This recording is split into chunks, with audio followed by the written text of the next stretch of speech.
Hello and welcome to I think it's episode 163 of Checkpoint Chat.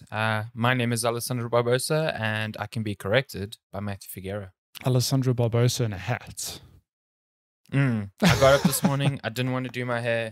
Have you seen my hair? I mean, I'm desperate for a haircut. Your hair is majestic. Any time of day, 7 days of the week. My only saving grace, I'm like, oh, it's because of the headphones. You can't really see, but oh my God, yeah, look at I can almost not see the headphones, to be honest. I see so many people wear like headphones with hats and whatever, and like I'm doing it now, but it's seriously not the most comfortable configuration. I've never understood how. Maybe my head is just shaped weirdly, because when I look at people with hats and then headphones, it looks like the hat is perfectly sitting on their head to accommodate the headphones, and I can just never get the hat in that position. So clearly, I've just got a dumb head. Also, these Logitech headphones, like I like them. They're massive. Holy what shit. are they? The Pro X or something. Yeah. They're nice, but this is at its biggest like setting. Yeah. And even without a hat, I have to put it to like 1 or 2 up from its biggest headband setting. And I'm like, I do not have a big head.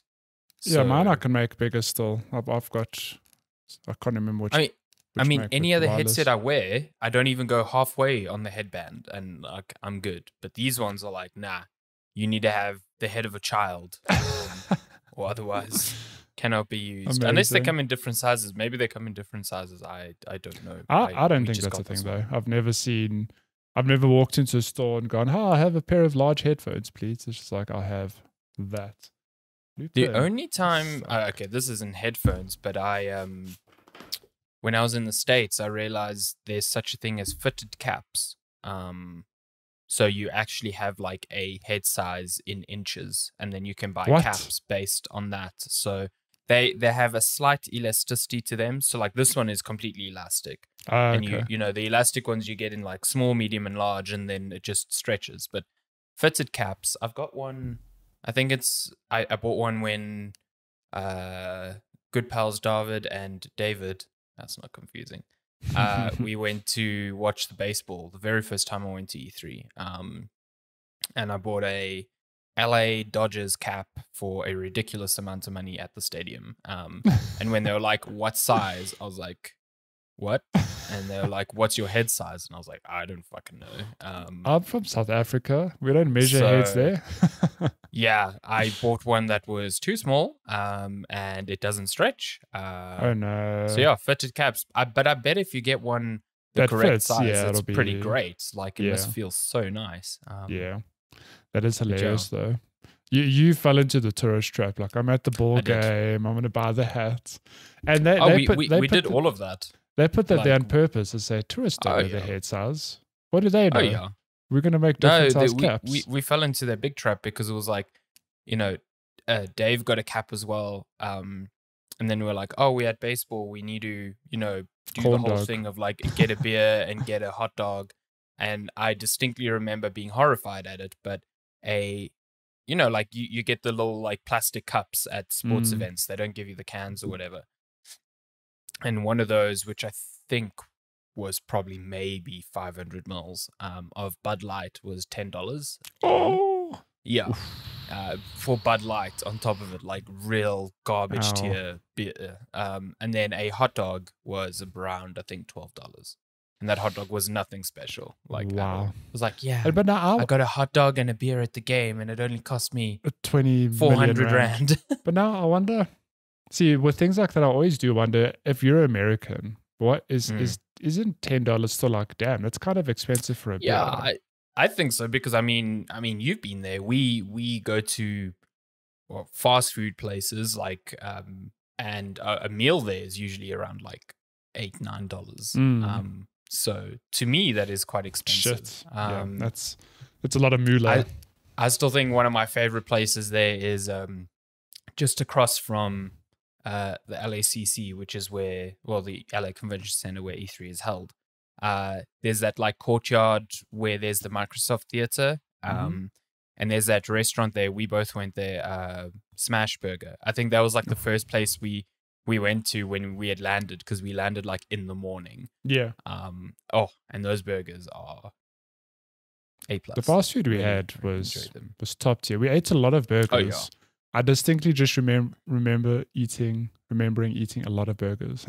I remember going to In-N-Out like immediately after an event where we had eaten, and then smashing In-N-Out into our face. It was fantastic. Yeah, that was a good trip. That In-N-Out was really good, because at the time I was trying a bout of vegetarianism. Yeah. So I hadn't eaten meat in like 5 months, and then you're like, this is the exception. Oh my God. It was a biblical biblical proportions of my goodness of happiness. Like, you cannot believe that. But I love In-N-Out. I think people in the States give it shit, but I fucking why do they give it shit? I still think out of all the burgers, we all agree that's probably the best burger that we've had. Yeah, I'm not sure which ones they say are. I've seen people though, they give the place shit. They're like, oh, it's just okay, you know. I think it's pretty fucking great, and it's pretty affordable. Pretty affordable. Yeah. Yeah, I dig it. If we got that shit here, I'd be super stoked. Well, I guess there's a place near both of us that's actually quite similar. I'm losing the name now. BGR. BGR, that's the one. That's the closest closest thing that we have in South Africa. But they are so expensive. They are like the burgers are expensive, but they do a bottomless lemonade, and their lemonade's good. Yeah, which is actual sugar water that you just drink, and it's delicious. Have you ever had their Arnold Palmer, which is like iced tea and lemonade? No, like half iced tea, half lemonade. I haven't had that. It's good. Yeah. I've never tried their milkshakes, and I've always wanted to, but it's like $50 for a milkshake, and I'm just like, I always like stop myself. Milkshakes are so expensive, and I don't know why. Like, it doesn't matter where you go. I've noticed the same. Like, anywhere now, they are just like, even if you don't get those like stupid bougie ones, like Roka Mamas used to do those dumb, what were they called? Monster shakes, and it was like, do they not do them anymore? This isn't a drinkable. Well, I think they do, but like, this isn't a drinkable milkshake. This is a dessert. Like, there's like ice cream and biscuits on top of this thing. Have a spoon. Yeah. And then they're like, oh, this is $60. But now even just regular milkshakes, it's like $50. I'm like, but it's ice cream and milk and ice. And a bit of syrup. Yeah. A bit of syrup. The markup on them must be mad. Like, they must be earning so much money. 400% return. Yeah. I mean, even now, I've like conceded to the fact that if I go to a restaurant and get a Coke, it's 20 Rand. Like, fuck it, you know, that's what it is. But 50 Rand for some ice cream and some flavoring, nah. I'll make my own, thanks. Yeah, I'll make that shit at home. Fuck that. There's nothing special about it. It's like, it's just delicious. It's just nice. Yeah, it is delicious. It's nice to have, but it's. Speaking of expensive though, I can't remember if I spoke about this, but I went to the movies the other day for the first time in like a year and a half. No, you can talk about that on the podcast. I don't think. No. Yeah. So Shani and I went to watch Shang-Chi. Really good movie. I wouldn't say surprisingly good, because I expected it to be good, but it was like better than I expected. Even then, like it's probably one of the better like Marvel origin films, because it doesn't fall into the same like boring staples. You're like, if they kill Uncle Ben one more time. Yeah, exactly. God damn it. They've got Asian Uncle Ben. Can't do this again. No. Shang-Chi's pretty fucking great, and probably like one of the most beautiful Marvel films I've seen. Just That's like cool. Really eye-poppingly gorgeous. But yeah, we went to the movies, and Shani and I used to go to the movies like pretty regularly, like at least once a week, because we just both love going to the movies. It's just a thing. Like, we started like dating by going to the movies, like most people do, whatever. But like, I don't think we both realized how much we enjoy just that like ritual. It's just really fun. Yeah, there's something nice about sitting with a big tub of popcorn, a drink, watch some trailers, get a nice big screen experience. Like, Lenska and I also love going to the movies. I mean, we don't go as often as you do, but shit, yeah, we can't wait to go again. Well, this is the thing. Now, I'm not sure we're going to end up going as often as we do, because it was a bit of like a shock to the system to realize how expensive it was. So the last time we went, we hadn't moved out. So our perspective on the price was a bit warped. Like, amazing. we would go maybe once a week and be like, yeah, this is expensive, but whatever. But now we go and you look at like tickets are like $120 each, even with like the whole discovery discount, whatever. And then like popcorn and drinks. So it ended up coming to like a total of like, rand, yeah. I think $350 or something like that. And then we looked at that and we're like, that's like half of the electricity for the month. Or, you know, like a good it's like a decent food shop. Yeah, you know, like half a grocery shop, whatever. So with that perspective in the back of the head, it's like, oh fuck, this is actually really expensive, and we should probably not do this as often. I'll never forget Craig telling us, this is like long ago, because I mean he's got a wife and 2 kids. So an outing for them to the movies is like 800 rand. Yo, you're just that's like, fucked up. Nah. That makes crazy. that hits you in the gut. You're like, damn, that's a lot of and money. Like I get it. I always used to get angry at people who are like, oh, it's 500 rand for 2 people because it's a movie and then snacks and whatever. It's like, you don't need snacks. Like, you don't have to get like a drink and popcorn and sweets and all that shit, you know. Like, Shani and I get 1 popcorn to share and maybe 1 drink to share, you know, whatever. There are ways to bring it down. But even then, like, I get it now in the context of living costs versus this 2-hour entertainment thing. It really puts into perspective then as well, like how affordable video games are, because that is like a third of it. Well, I don't know. Video game pricing locally is strange now. Like, new releases are like only $1,000. Sometimes they're only 800 rand. I don't get. Yeah, something's happened. I don't know. With maybe and it's from the same rate publisher. Like, I've seen Sony exclusives, like Death Stranding Director's Cut, $70 release. It was 800 rand locally. I'm like, what? Like, it makes no sense. Like, I don't get it. But anyway, that puts into perspective, like, do you want to pay for 2 movies or Death Stranding? Do you want to watch 2 hours of a movie or many hours of Norman Reedus and his BB?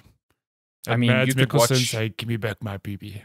You could watch 5 movies in the time that it takes for Death Stranding to become interesting. Exactly. And when it does, it really becomes interesting. It's amazing. It's fun seeing people on Twitter again being like, "Man, it took like 10 hours for Death Stranding to get good," and I'm like, "Yeah." Yeah, but people playing it for the first time also get access to gear that we didn't have access to. That's true. I'm like, you guys don't know the struggle. You didn't have to play the game without this gear. It really does take until like the 3rd chapter to like kick into gear, because then you start getting like really good vehicles and the moment you get your first thing, like I don't know if it's your mechanical legs or something where you can start walking quicker. That's where the game just opens up. It's like, damn, this is so much easier. where you don't fall over as often, because the first few hours you're just like, I can't sprint because I just fall. So by the end of the game, you're like, what is walking? You're just like fucking vaulting over everything. You don't even care. Or have you seen clips of people jumping off cliffs and just landing? Yes. It's amazing. It's so good. It gives me such vertigo. I'm like, oh no, that cargo. And then they just like land. I'm like, oh, okay. Yeah. And the cargo doesn't even like blink that it's taking damage. It's, I'm actually like, I want to get back into it now because like I assume more people are playing. So I assume the world is more populated with bullshit. So sort of like it was at launch. It was just like so many zipline networks. And that shit is so useful. It's like, oh wow, these players thought of this amazing route that I would have built otherwise, and now I can just take that route. Just use it, It's the beauty of the Strand game, you know. It's a whole genre now. Yeah. Speaking of video games, let's check my chat, talk about them every now and then. We talk about games to segue into more games sometimes. Sometimes you just got to get meta with that shit, dude. It's how it is. This is basically a repeat of last week with one exception. I guess we'll start with you. Yeah, so, I mean, just to preface, by the time you're hearing this, well, okay, I'm just going to say we are playing a game for review that we cannot talk about yet, but we'll have a review out for it later this week. It's just embargo timing is weird. Like, we didn't want to delay the episode because then it would delay the episode by like half a week. So yeah, not going to do that. We'll have a review in progress because game is. So that's where a lot of our time is being spent, which makes this odd because we can't actually talk about it. Do we have done some stuff?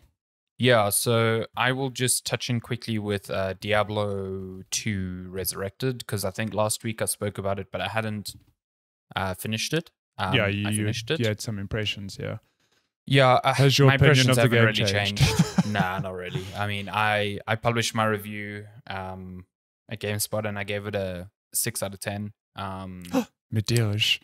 Can I tell you? Strange. I went to your review. You have a lot of comments on that review. Yeah. Like, GameSpot reviews get a couple of comments depending on the game or the news article, whatever. But you have hundreds of comments. I think I saw. I checked in on it this morning. It has like 290 comments or something like that. So it's telling 90% of those are like, this reviewer doesn't understand this game or something. And you have the other 10% going like, yeah, I completely agree. This is this which game. I was actually quite surprised by. Yeah, there's been one or two comments that are like 100% spot on, get what the purpose of a review like this is today. There was one commenter who was like, I agree with the review while also understanding that I love this game, because this is a review for people who are coming into Diablo fresh. You know, if you've played Diablo 2 back in the day and you already love it, like, a review is not for you.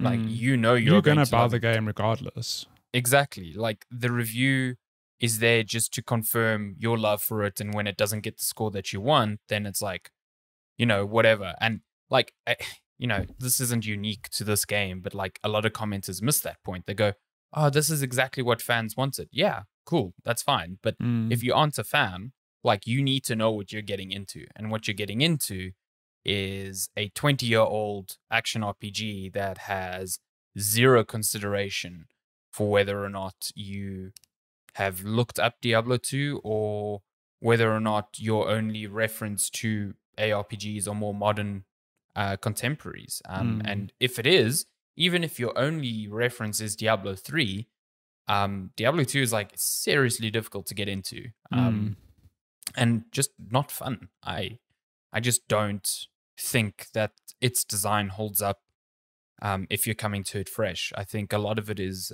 peppered by nostalgia, which is fine.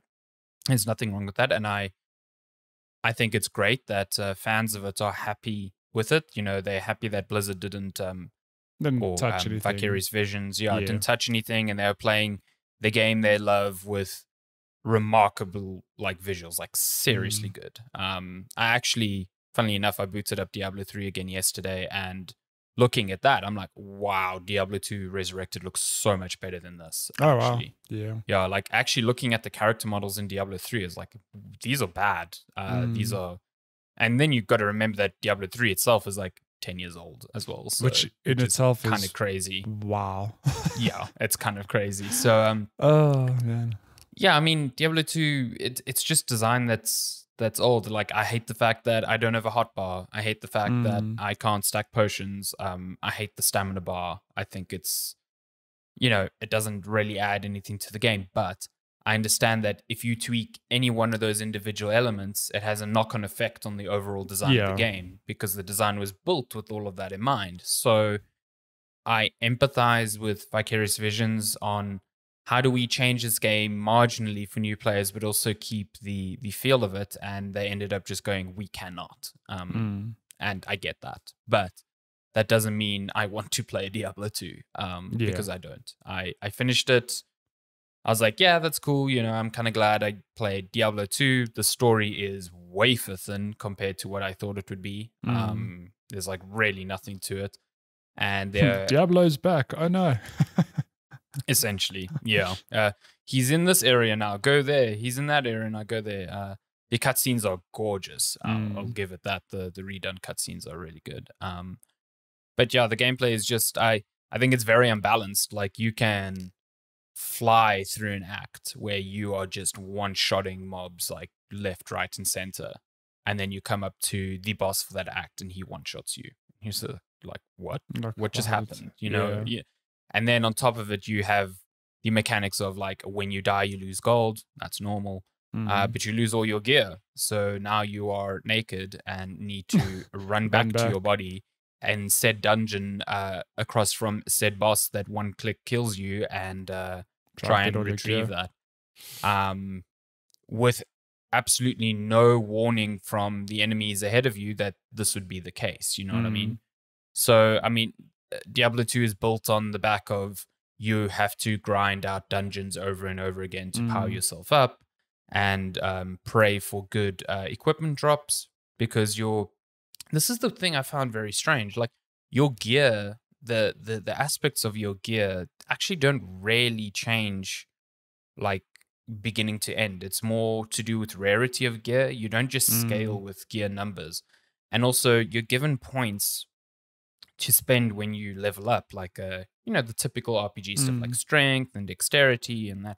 But none of that has any bearing on like damage you do. So if you put points into strength, all it does is allow you to equip gear that requires a strength number of like 50. It doesn't actually increase like your damage output.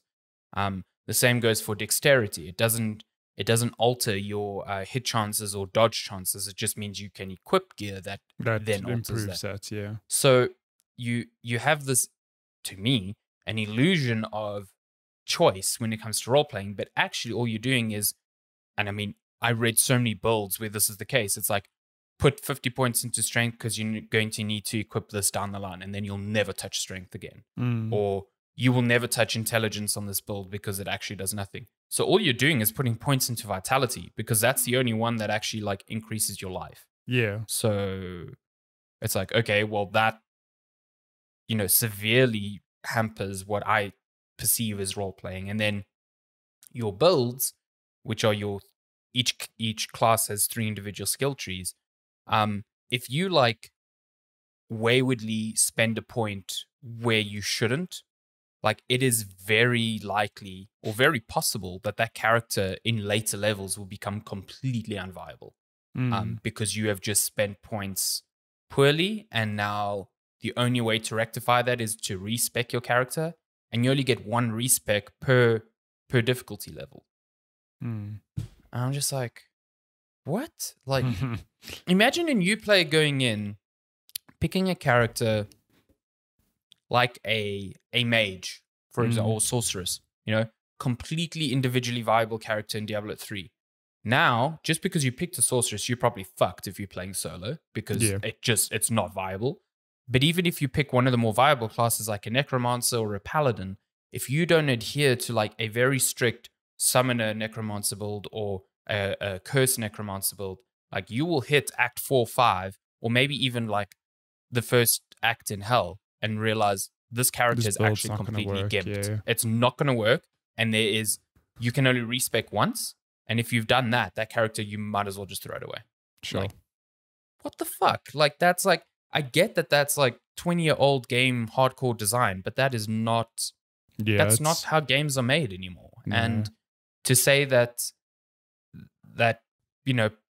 players must struggle through that, I think is ridiculous. So, it feels like that's something look, I completely agree in that, if you remove the stamina bar, for example, you're changing the way the game works mechanically.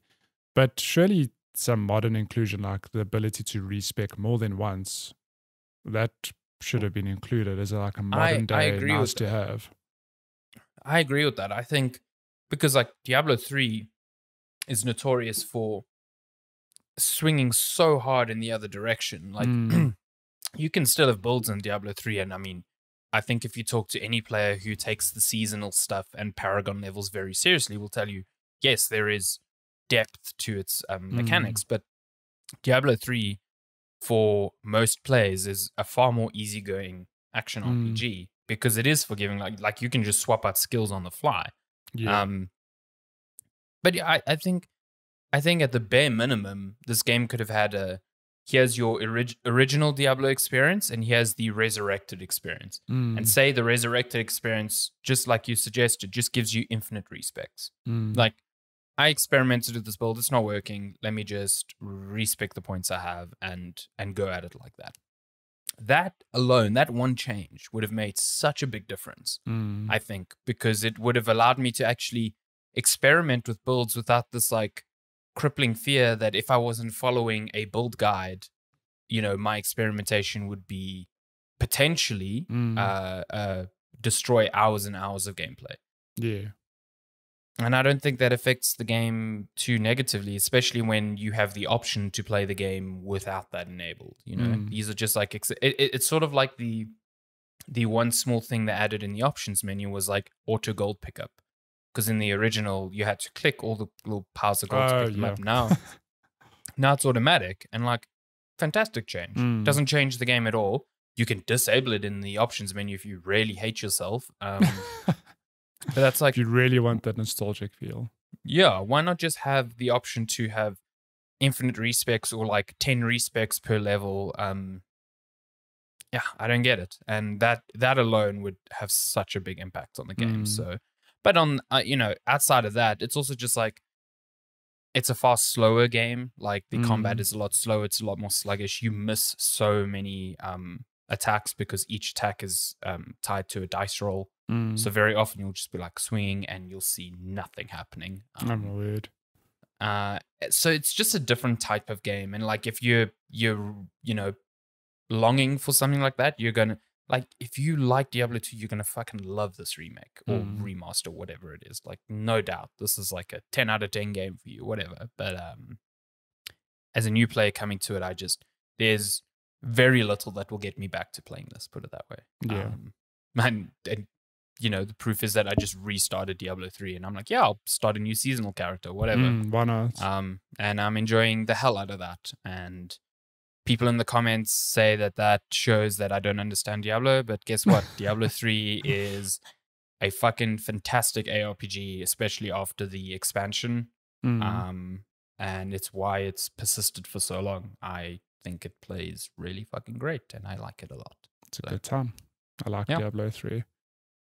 Yeah, we should play Diablo 3 together. We should play Diablo 4 when that comes out. I'm quite curious to see what they do with Diablo 4. That's the one thing that I will say Diablo, like, I understand now, like, the mood and vibe of Diablo 2 is a lot better than 3. Like, when it came out and everyone's like, this is too colorful, I didn't understand that. And I think it wasn't articulated correctly, but I understand now that it's more the atmosphere, like the actual Diablo 2's mood and tone of the game. It's dreary and dark, and like the monsters are really disgusting, and I like it a lot. Like that new visual style really keeps that mood intact, but it looks really good. And that's why I'm kind of keen for Diablo 4, because it looks to be moving back to that. Yeah. So pretty stoked for that. Yeah. Cool. Diablo 2 Resurrected. What else? Diablo, more like Diablo 2 decades old, am I right? Hey. Oh, right in the kidney. But you've been playing a little something else, which I'm quite curious to hear you talk about, because this is one of those games where it's like, don't say anything because you don't want to spoil anything. Yeah. So I mean, I'm going to be as vague as possible, because aside from not wanting to spoil it for anyone listening, I don't want to spoil it for you because you haven't started it. But this is, I've been playing the expansion, or you could almost call it a pseudo sequel, to be honest, because it is huge, to Outer Wilds, called Echoes of the Eye. Boy, this shit is good. Let me just tell you that much. It is that's it. Say no more. Fucking great. So for where I am now, it takes place on a new thing in the universe that the story tries to tell you was always there, but obviously it wasn't always there.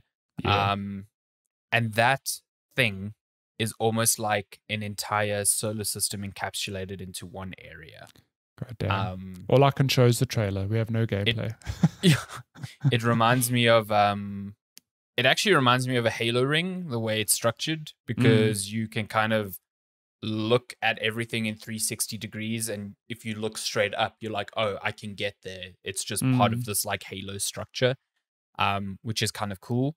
But this thing is sort of like a microcosm of all the not rules, but the sort of like vibe that the original game plays out by. So it has its own events that take place at certain times during the loop. So you have to get to certain areas within the structure at certain times to see certain things. Yeah. You just aren't flying between planets to do that. It's all, at least where I am now, I don't know if that changes, but it's all encapsulated in this one area.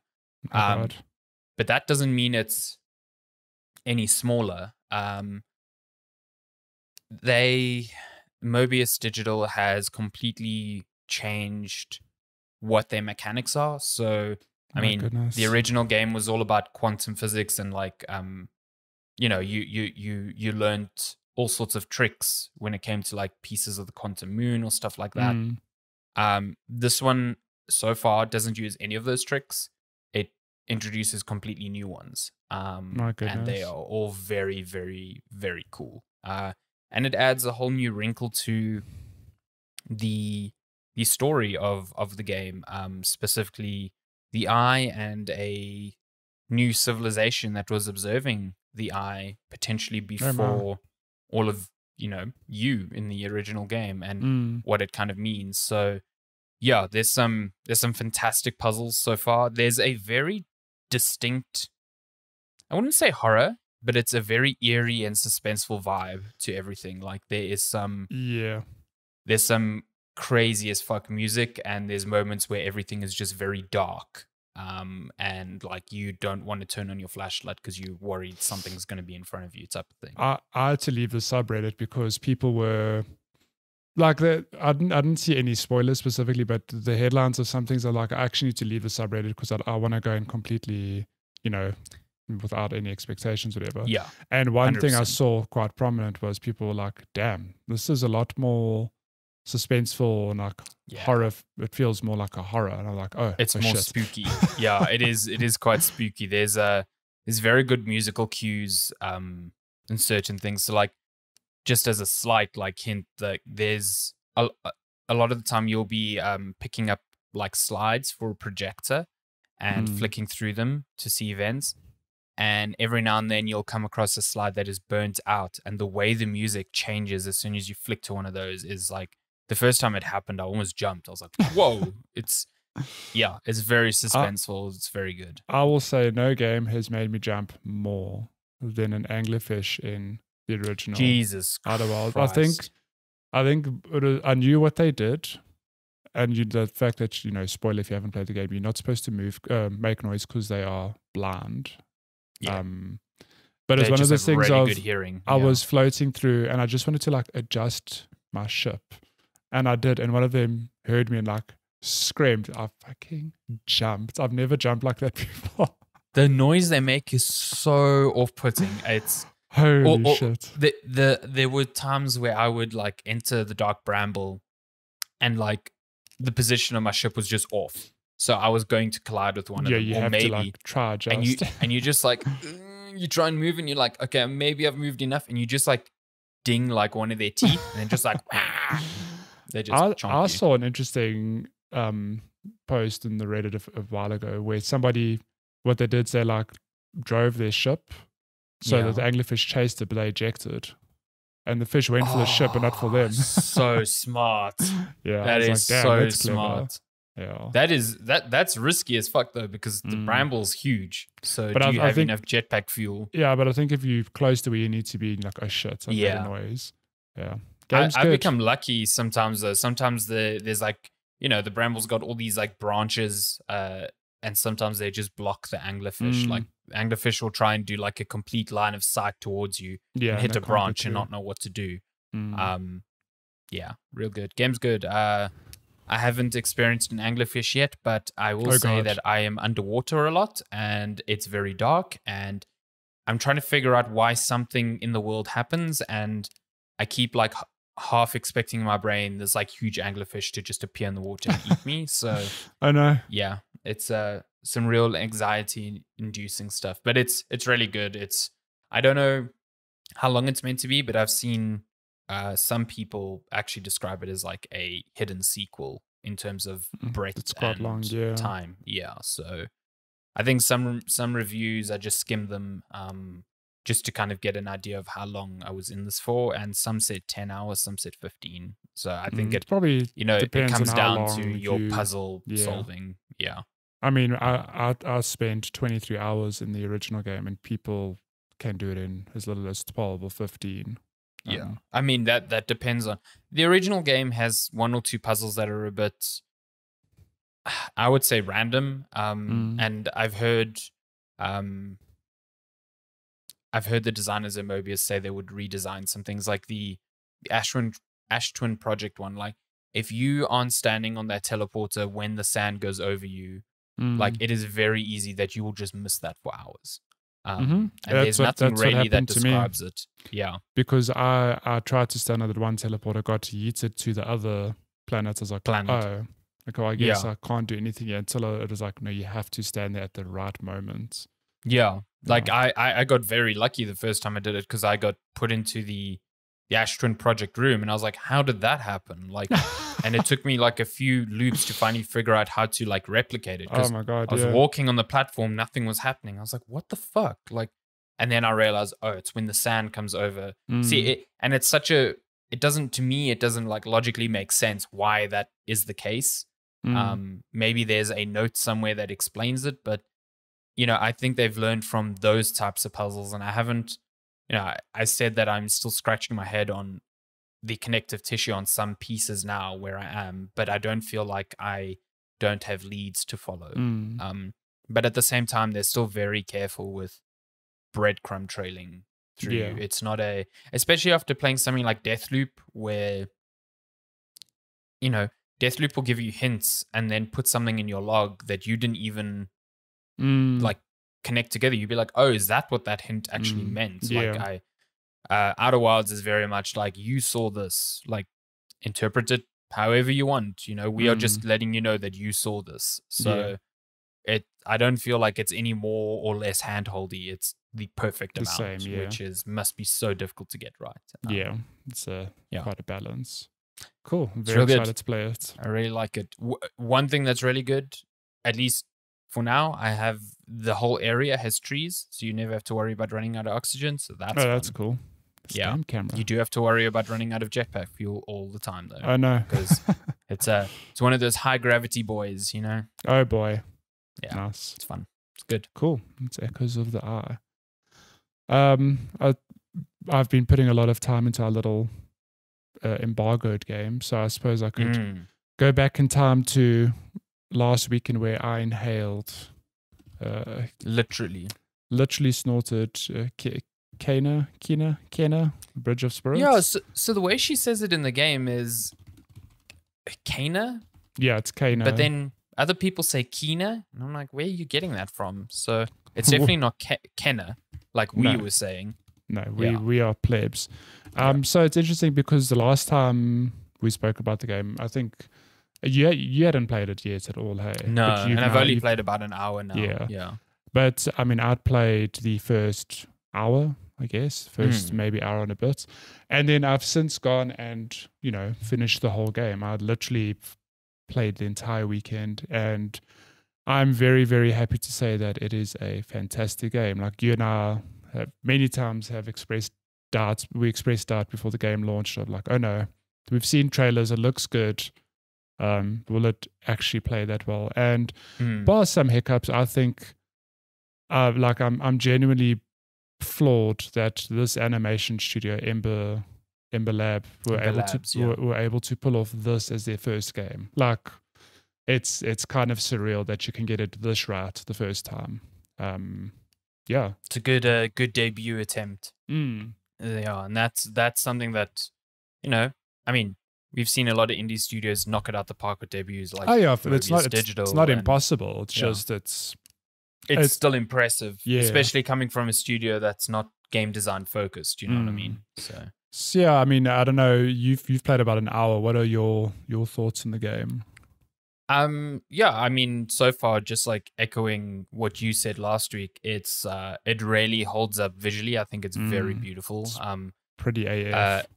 it's definitely got some aged elements to it, like the hard cuts between like you just saw in the footage now between cutscene and gameplay feels very, it's jarring. I don't know, just old. So, but at the same time, it just looks the part of a modern game. So far, I haven't really got into big like mechanics yet, but the combat feels good. I think it feels a lot better than I thought it would. The platforming feels a bit odd, like you alluded to last week. There's just something odd about the jump. It doesn't feel what I expected to feel. I was saying to you, I've since, if I had to put my finger on it, it's the fact that when you do a double jump, you slow down on the second jump, which you don't maintain that momentum. It's just weird. I don't know why that happens. It's almost like you should either just keep the momentum or gain a little bit. But the fact that you slow down, it makes jumping from platform to platform feel risky, because you're like, I don't know if I'm going to make it because I'm losing momentum on the second jump. So I better make sure I like really jump far forward. So, which is strange because you're sometimes pairing it with like sprints. So yeah, I'm not entirely sure why. And I find the animation associated to the jump, the like leg tuck, just doesn't feel right. You almost expect a forward flip or something. I mean, that's something we expect, I guess. But yeah, it just makes the jump feel a lot smaller than it actually is, because like she's tucking her legs like she's hardly, it's these things like, again, game design, so difficult. Like, it's such a small thing that feels wrong, but I can't really articulate why it feels as wrong as it does. But at the same time, like, if I'm playing a game with good platforming, it's just like, yeah, this is a platformer. Like, it's very hard to say why a Mario jump feels as perfect as it does. And there is a science to it. Like, there is pixel perfect science. Yeah. It's been fine-tuned to hell and back.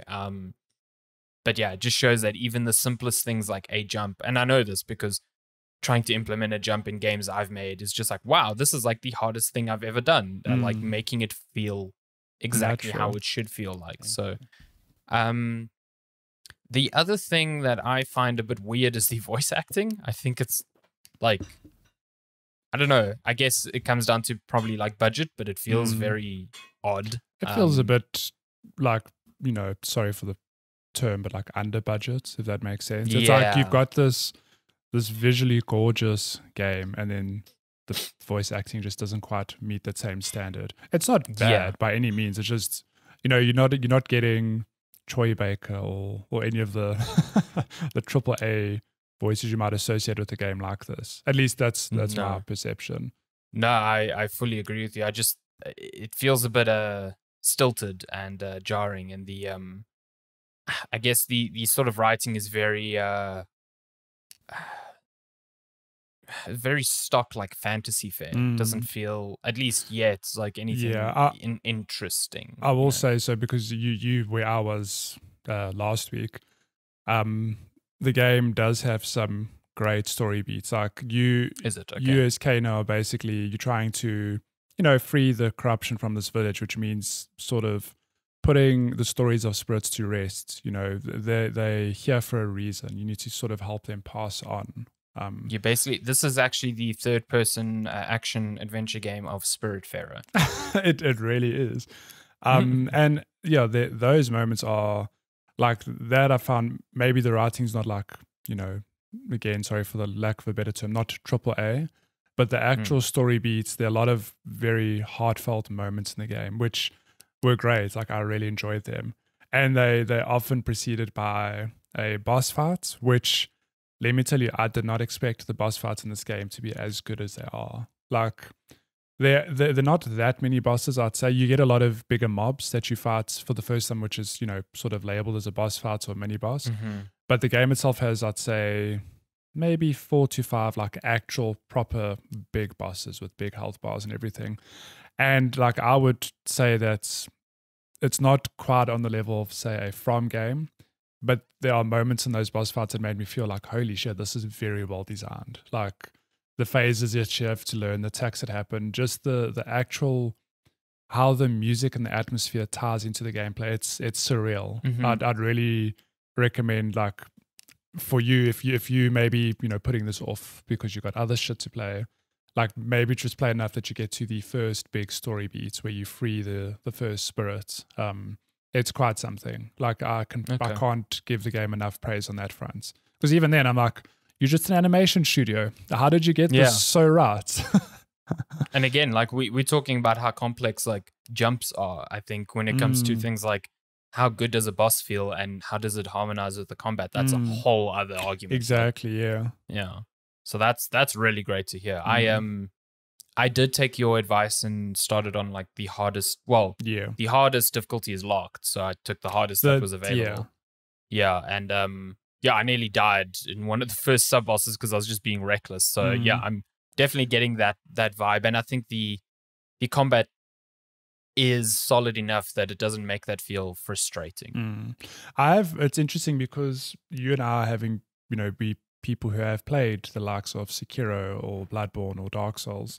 I have found people saying that the combat is difficult. Like even the, the normal difficulty is a bit too challenging in some instances. And I can get that, because if you're not used to this sort of combat, then it's going to be overwhelming to, do you dodge, when do you attack, when do you try parry, that sort of thing.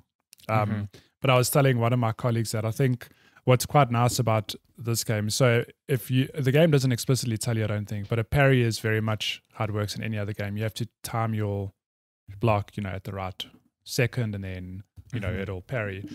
At the very least, I found that this game is quite forgiving, that if you mistime your parry, you still have your shield to absorb the blow. Which is quite cool. Like I think that is an interesting idea that could work very easily in other games. It's like it's a bit of a safety net, if I could call it that. I find the parry window quite small. I was messing around with it. Apparently they buffed it though. They really patched it that it's slightly bigger. So I don't know if I had it before or after the update, but it has since been, because people were complaining that the window's very small. Maybe I'm still getting used to the window then, but I was trying it on the first like big sub boss and I was just missing it. Like, and like you said, you still got your shield, but at the same time they get you with a bit of that double whammy where the parry is it'll deplete it. But at least it's not like Sekiro where you die. You can only parry if you press the button. If you hold, then it's a completely different thing. Here it's like if you hold at the right time, you still get the parry. So that's actually a pretty great observation that I didn't think about. So you can still, if you whiff that parry, you can still block the damage. But then you've still got like a dodge, and I feel like your light and heavy attacks, the way it feels like you've got a soft lock on the enemies, even though you're not like hard locking on them, it feels great. It's really good, and it's fluid. It's quite fast and feels good. I think I am definitely gonna revisit this game in a quieter period to play it on the harder difficulty now. And maybe I mean, I was about to ask that. Knowing you, have you taken a look at how the platinum looks? So that difficulty is actually tied to a trophy, so you do have to play it on the harder difficulty. But there are what you'd expect. There's a trophy for collecting every curse chest, there's a trophy for collecting every single rot, whatever. So that sort of stuff, like I'm obviously going to try to do it myself, but if there's stuff I'm missing, I'm just going to look it up. Just tick those boxes. I'm sorry, I'm just looking at this footage now, and you put on a mask?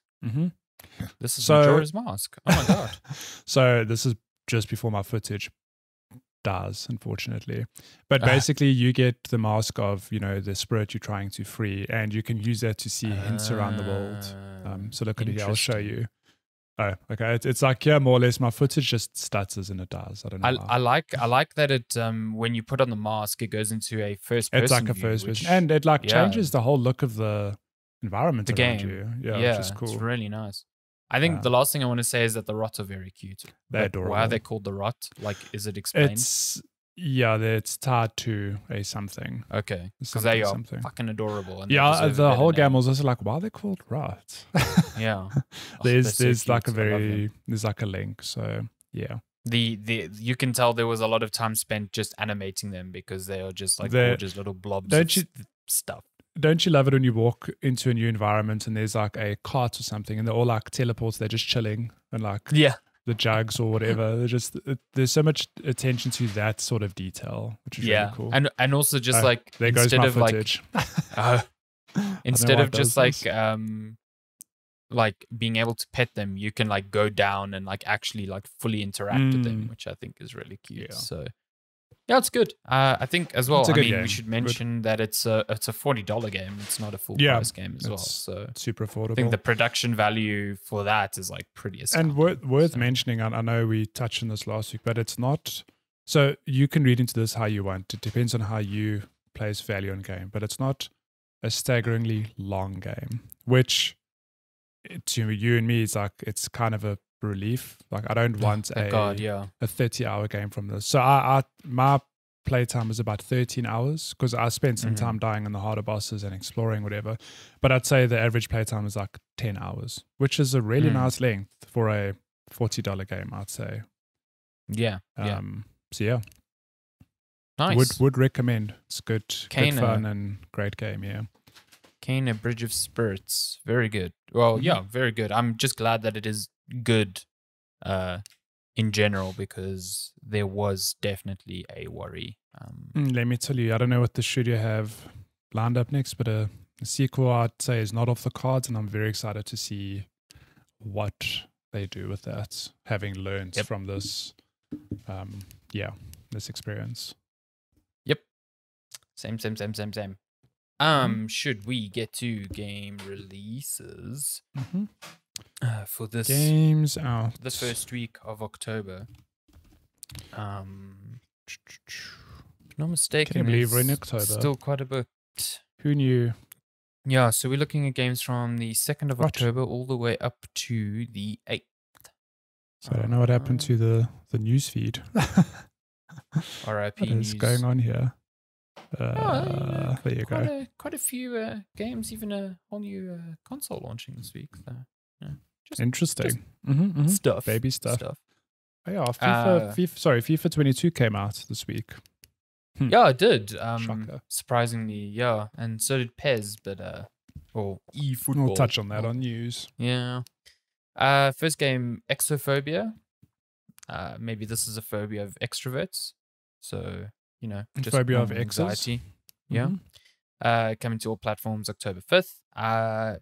Big game, I think, for me specifically this week. Jet the Far Shore, made by the team behind Super Brothers, Sword and Sorcery. Yeah, I'm keen on this. It looks like a sort of No Man's Sky vibe, chill out game, and I just love that studio. So yeah, that's out on PC, PS4, and PS5. Vagris, the Riven Realms. Wow. PC October 5th. Hell Let Loose.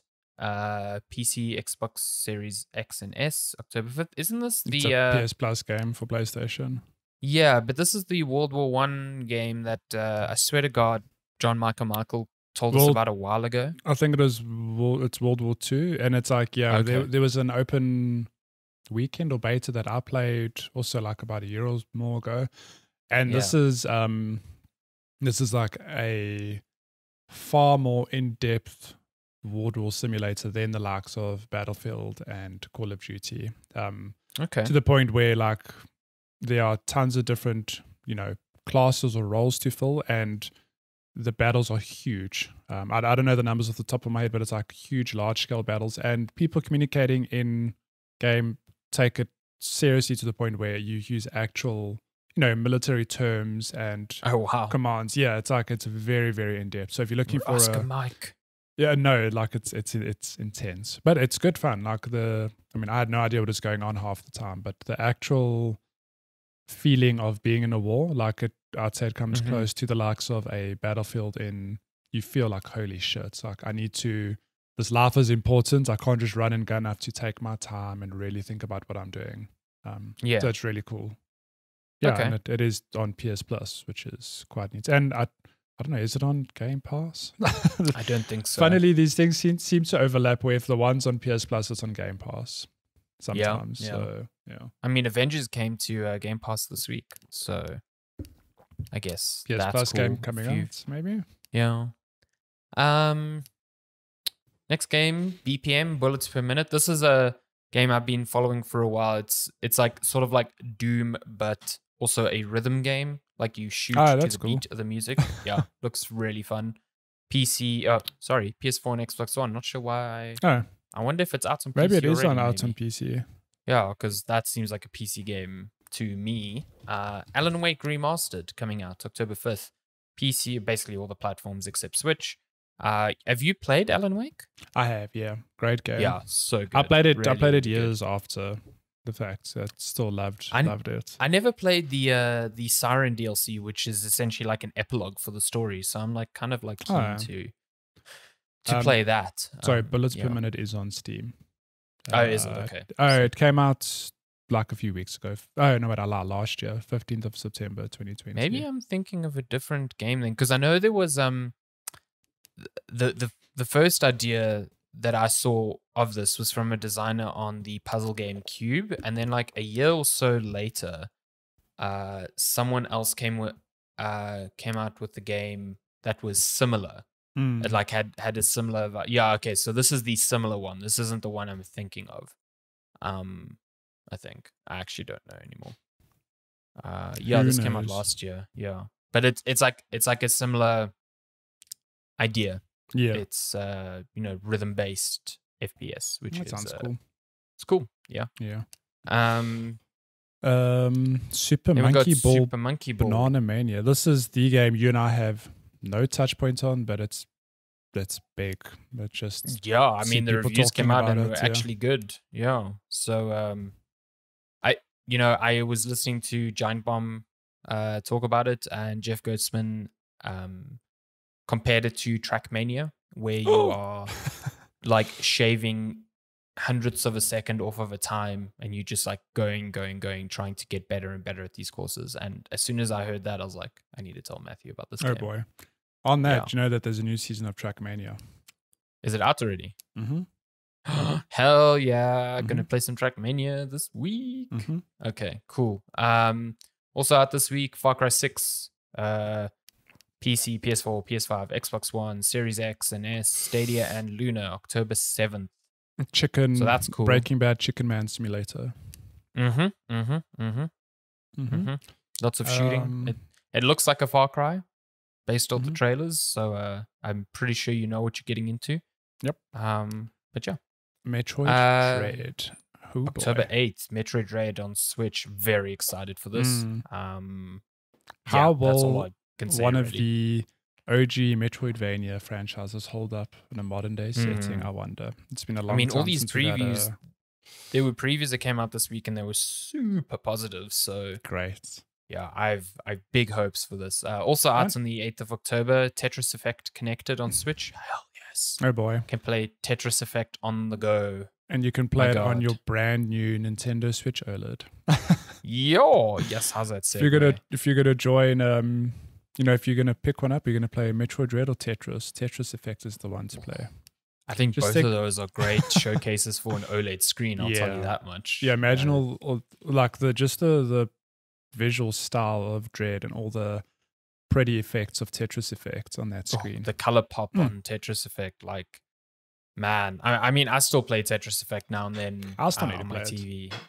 And it's just every now and then when I'm just feeling like something zen and to chill out, like Tetris Effect just hits that on the head. It's so good.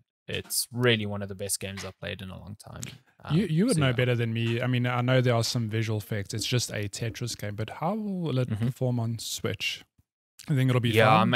I'm kind of curious because there's it's Tetris, but there's like crazy particle effects going so I'm curious to see its performance on Switch, and hope they don't have to like pare back a lot of those effects, because that's part of the experience in my view. But also just the music is sublime. Nice. So, I'm curious to see if you can play Tetris Effect in like that vertical screen mode. On the Switch. Yeah. Otherwise, your screen's going to be quite small. So, interested to see that. But yeah, that's it for this week. A whole new console and 2 really good games for it. New console, same but different. It's just a prettier Switch. Cool. Bless Lensguard. No first sneezes are coming through. I can't hear them, so it's all good. She's desperately trying to like do them quietly. You can't sneeze quietly. It's impossible. Gotta let it out. Gaming news. What should we start with? Wow, we're doing gaming news on the hour mark. Look at that. What should we headline with this week? I suppose this is the one. Konami is working on a new Metal Gear, Silent Hill, and working on new Metal Gear, Silent Hill, and Castlevania games. So Tokyo Game Show. Is it done? I don't know if it's happening over the weekend while we record. It's done. I think it's done. I'm not sure. No, by the time you listen to it, Tokyo Game Show is done. And there's been some news on Konami working on just about all of their big IPs, which we haven't really seen anything from. I mean, Metal Gear, we got Metal Gear Solid 5, followed by, what is that spin-off or the like multiplayer? Survive, which don't know how that was received, but given the Kojima drama, it's a bit of a question mark what happens with Metal Gear now. Kojima's gone, but Konami own the franchise, so I don't know. Silent Hill, again, Kojima drama. We released a demo for Silent Hill called PT on the PS3 many years ago. Never seen Silent Hill since. And Castlevania, I don't know. There have been Castlevania games, but I mean, we haven't had a 2D Castlevania, I don't think, outside of the creator's name, what's his name? Koji Igarashi, doing, his Bloodstained games, which are, for all intents and purposes, Castlevania games. Yeah. So I don't know. Quite interested to see what happens here with these three big franchises. Yeah. It basically comes from reports saying that Konami is now switching back to, air quotes, premium game development. And that it's finding like third-party studios to work on these franchises. There is a report out there from one source that says that Kojima Productions is working on Silent Hill. Can you imagine? To me, like, I want to believe that because it's a great story, but at the same time, I struggle to believe that something drastic must have happened for Kojima and Konami to repair. Yeah, I'd have to believe that if that is the truth, that someone at Konami or Konami as a whole made like a huge apology to him or something. The biggest olive branch in the history of olive branches. How? I mean, that rumor keeps resurfacing and I'd love to believe it. Did you ever play PT? No, sadly not. Played it once? As fuck, though. Holy shit. Don't let Kojima make a horror game. But that is a thing of that was a demo, right? And I don't know how that would translate to a full game, but goddamn, imagining Kojima having a hand at a full-fledged Silent Hill is crazy. Shit, I hope it happens. But I guess we'll see. Yeah, we'll see. I mean, the other rumor here is that a studio in Singapore called Virtuous is working on a remake of Metal Gear Solid 3, which is very exciting to me. It's something that a lot of people have been speaking about for a long time. This specific rumor was corroborated by Eurogamer, so there's multiple sources on this. So yeah, a remake of. I still think Metal Gear Solid 3 is probably the best one in the series. So I played Metal Gear Solid 3 many years later on the Vita. And what a game! Same. So good. I've still not played Metal Gear Solid 4. Yeah, do you know why? Because it's still stuck on the PS3. It's stuck on the PS3. The day that comes to modern consoles, you best believe I will play it. MGS4 is proper good. Really, really good. I think 3 is just the one that I like the most purely because I think the story between the boss and Snake is amazing. It's also peak, Metal Gear Solid longest nonsense. ladder climbing scene in gaming history. With the best song, the best James Bond-esque song. It's so good. It's great.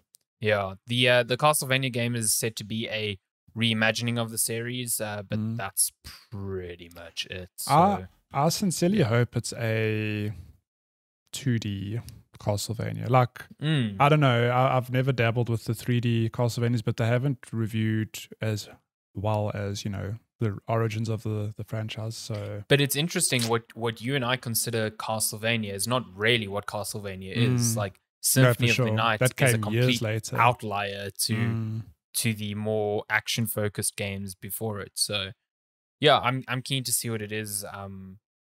I would just like more new. I would like good games from all of these franchises that are good, you know. And with Konami in the picture, it's funny that this came out in the same week that Konami had to apologize for absolutely butchering the PES franchise. So, you know, I mean, we can bounce to that now if you want. Yeah, let's. So these games are coming out. Look at this. It's not called PES. It's called eFootball 2022, which is look what they did to my boy. Look what they did to Ronaldo. I mean, what they did to Ronaldo and Messi alone is just what is going on. So eFootball 2022 is for all intents and purposes PES, but Konami has shifted to a free-to-play model, which in my view is the correct way to do it. But boy, it has become the worst reviewed game on Steam, which is alarming. There's some people in there saying they wish they could refund a free game, which is wow. But yeah, it's amazing. It's full of like bad animations, horrible character models, just bugs galore. Oh, excuse my. It just seems fucking garbage. So it is the best thing that could have happened to FIFA in the week of its launch, and just like the worst thing that could have accompanied the rumors of new games coming from Konami. Oh my god, is that guy doing the Naruto run? Yeah, so if you're watching the video wondering why I had Naruto open, it's because of this. Wow. Somebody dubbed the Naruto theme song over there. Fuck. So for audio listeners, you know what the anime or Naruto run is. It's, you know, arms behind your back, dashing forward. The animation clearly bugs out in this person's game. And you don't need to watch 900 episodes of an anime to know that is amazing. That run. What I don't get is that PES has been a great football game, right? Yeah, for years. It has. So what happened? Why didn't they just take last year's PES, expand it, make it free to play, and release that? I don't. So last year they didn't make a PES. What they did was release like a paid update that would update like some visuals and players and stuff like that. They were like, because we are working on this reimagining for this year. This hot pile of released the game from 2 years ago. Yeah, and I mean PES like 3-4 years ago, a lot of people who are super into these games were considering PES a better football game than FIFA. It kept FIFA on its toes to the point now where FIFA this year is considered like markedly like good, you know, improved. And that only happens because PES was like pushing them to do that. So if Konami releases garbage like this, it has the knock-on effect of like EA going, well, we are the premier football game now. We probably don't have to go free to play now, maybe. You pay $60. Yeah, we can look at this and say, see, this is why we didn't go free to play, and then not innovate as much. So it's just bad all round for I don't know. fans of football games, I think. I just can't look. I don't know what happened behind the scenes, but I just can't wrap my head around the fact that you wouldn't release something like your existing product. It feels like this game is built from the ground up and like rushed out the door. Yeah, which doesn't make any sense to me. It's a real bizarre scenario, and I feel bad for football fans because like you only get 2 games a year, and you only get one shot. Yeah, one opportunity.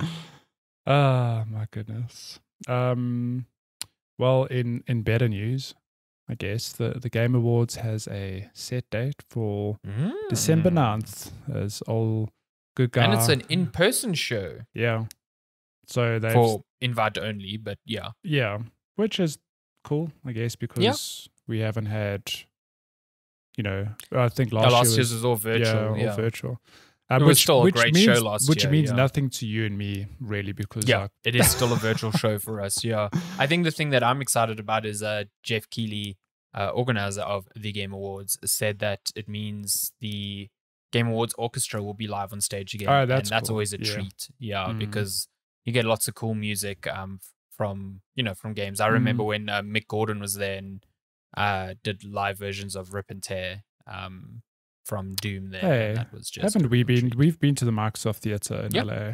Nice. That's where Microsoft hosts their Xbox thing. the Xbox conferences. It's and a very nice theater. 2021 surprisingly packed with some really, really stellar games. Like, I don't think it's quite on the same level as, the God of War year where we had just every damn game was so good. Was that 2018?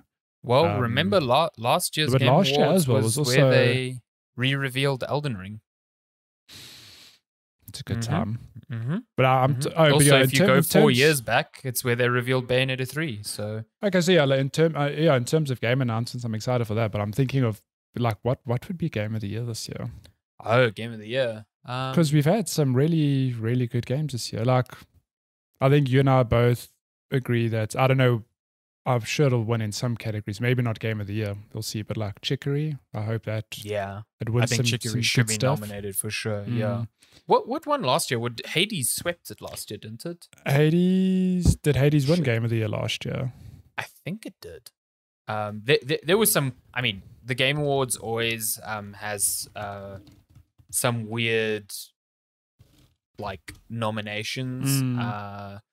No, last year was The Last of Us Part 2. But Hades, yeah, that was last year. Did that come out last year? Fuck. Okay, also, like last year was The Last of Us Part 2. There was Ghost of Tsushima. I remember because a lot of people are upset that Ghost of Tsushima didn't win over The Last of Us Part 2 for, controversial reasons, whatever. How weird is this? That feels so long ago. Wouldn't Cyberpunk be a part of this? Cyberpunk technically, I remember last year it said it wouldn't qualify for those awards because it came out so late. And then when it came out, I was like, well, but there's a lot of games. Would it qualify anyway? Even Demon Souls came out last year. And I have to believe that on art direction or some sort of visual category that has to make an appearance. Yeah, but sure. I'm quite curious to see what happens this year because all this COVID nonsense happening, we all thought gaming would take a knock, and somehow games have just been better than ever. So real fucking bold for Jeff Keighley to host this on the same day that Halo Infinite comes out. So can I tell you, I'm curiously excited. Well, not curiously. I'm cautiously excited for Halo Infinite. I'm fucking excited. I've played a bunch of the beta this weekend, and that game rips. It is so much fun. Yeah, I'm keen to.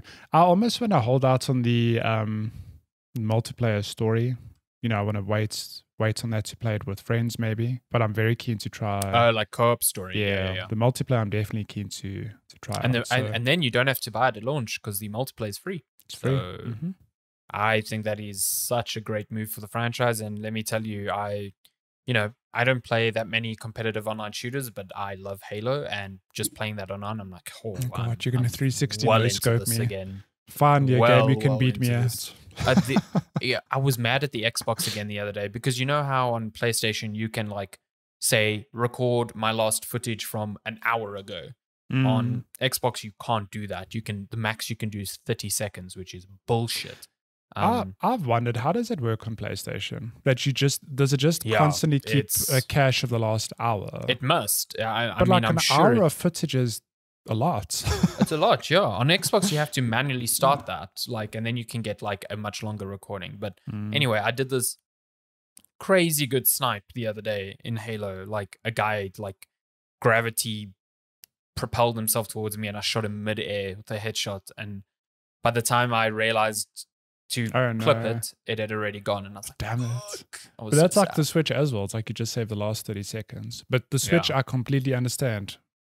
A lot less power than the Xbox. Yeah, of course. Yeah, I don't understand why the Xbox sharing and capturing on the Xbox is really, really bad when you compare it to the PlayStation. That's one area where Sony's just nailed it. It's so seamless. So yeah. Well, speaking of, you mentioned Demon Souls now, and I remember we forgot some news. Blue Point Studios acquired by Sony. By Sony. Yeah. I can literally Google that. Blue Point acquired by Sony. Yeah, that happened this week. We scrambled to find news this week because it felt like there wasn't news, but there was news. It's always there was news. Yeah. I mean, this was teased back in June accidentally by Sony Japan. So I assume the deal was like mostly done by then. But they just had to finalize some stuff. I mean, it's one of those things where it's like, well, Blue Point's owned by PlayStation. You'd think that they were. Yeah, But I mean, they did Shadow of the Colossus and the Uncharted collection and the Uncharted collection. Yeah. But I mean, what's quite cool is that they said they're working on an original IP, which the wording there is so interesting. Yeah, but the wording is interesting. Well, you think it's technically a remake of a game? Yeah, because I think if it was a new IP, they would say new IP. You look at any other announcement of any other project from any other studio, and if it's a new IP, they like when Ben Studio says they weren't working on Days Gone 2, they're like, we're working on a new IP. Yeah. So for them to hammer home this original content is like, what does that mean? So is that a sequel to an existing game? Is it a remake? I've seen some rumors. I don't know how true they are, but someone suggested maybe they are working to restore the 6th Archstone in Demon Souls. And that would fall under the banner of original content, you know. I mean, that would be a nice little DLC for Demon Souls as well. I don't think they're going to do that because if you look now, when this was announced, Sony announced that Demon Souls had sold 1.4 million copies, which for a launch game is pretty good. That's pretty good, yeah. But it's also like, do they invest more money into that restoring content that maybe only a fraction of those purchases will even go back to play? You know, I mean, there was a trophy stats where only 74% of Demon Souls players have the trophy for beating the Phalanx, the first boss.